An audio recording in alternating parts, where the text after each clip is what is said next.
Here are two things that Brett, the server, could have done differently in this point to give him a much better chance of winning.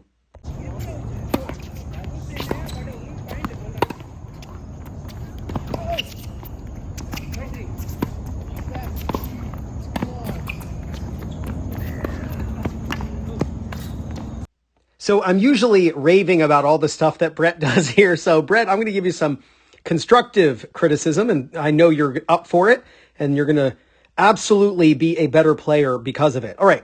Number one, Brett, when you get a short ball to your backhand, I want you to decide whether or not you should move around it and make it a forehand, or whether you're just going to take it as a backhand on one main factor. Can you get to the ball above net level? You'll notice you're running around this ball to make it a forehand. The problem is by the time you get there, Brett, you're playing this ball from below net level, and now you have to lift this ball up. Now you cannot hit it as aggressively. If Brett would have just moved straight in and made this a backhand on his left side, he could have easily contacted this above net level and driven it. But because he ran around it to make it a forehand, he now has to lift it.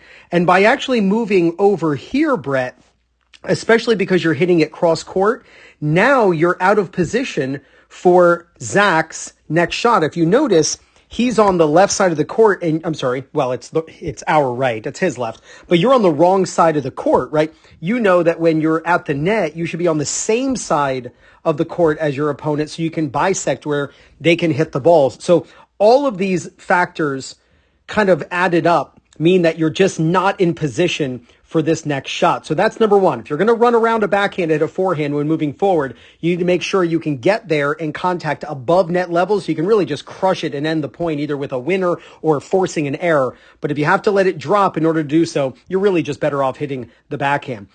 Now, before we continue, make sure you have hit the like button and that you subscribe to the channel. And if you want to support me more, you can go into the description and click Get Analyzed by Ryan so I can analyze your game and help you win more matches. Or you can just click the thanks button under this video to buy me a cup of coffee. Second, Brett, when you're hitting a volley, you have to decide, is it more of a offensive volley or is it more defensive? When we look at this, especially in real time, you can see that it's not the easiest volley for you, right? Because you're actually not on the same side of the court. So a down the line shot is pretty tough for you. So you're stretching and reaching, your momentum's carrying you off the court away from where you volley. In this scenario, it's best to hit volleys down the line. When you're at the net and you can't end the point with your volley, or it's going to be very tough to end the point with the volley, it's just better to volley down the line. Even though the point is going to continue, it's going to continue by keeping the opponent in front of you. Remember, we want to be on the same side of the court as our opponent when they're striking the ball when we're at the net. And look again, this is now 2 shots in a row where you've been on the wrong side of the court as your opponent is hitting. He's on the left side of the court, so you should be over here, slightly on the left side, again, bisecting where he can hit the ball. You're always trying to be equidistant. Again, you are really far away from the down the line shot, and now he's hitting his forehand, he's more on balance, and he can put more force behind that ball, and the ball goes right by you. So Brett, in the future, if you get a short ball to your backhand, if it means hitting a backhand to hit it above the net, that's net level, that's great. Don't run around it to hit a forehand from below net level. And if you are going to do this, by the way, you could have just hit this down the line. That way it's a shorter distance to where you need to be to bisect. But once you ran around it and you hit it inside out, then things got a little bit difficult. This volley, when you're really struggling to hit a volley, hit it down the line. You hit it cross court, sending him away from you. You try to get over in time and the ball goes by you. So make those corrections and you're going to win more matches. Now, if winning more singles matches is important to you, then you definitely need to check out the new Rules of Singles by Fuzzy Yellow Balls. This is where Will Hamilton from Fuzzy Yellow Balls teams up with Craig O'Shaughnessy, the leading stats guy in the world on both the men's and women's sides, what's working on the pro tours and what's not. And he's teaching it to you in this incredible course.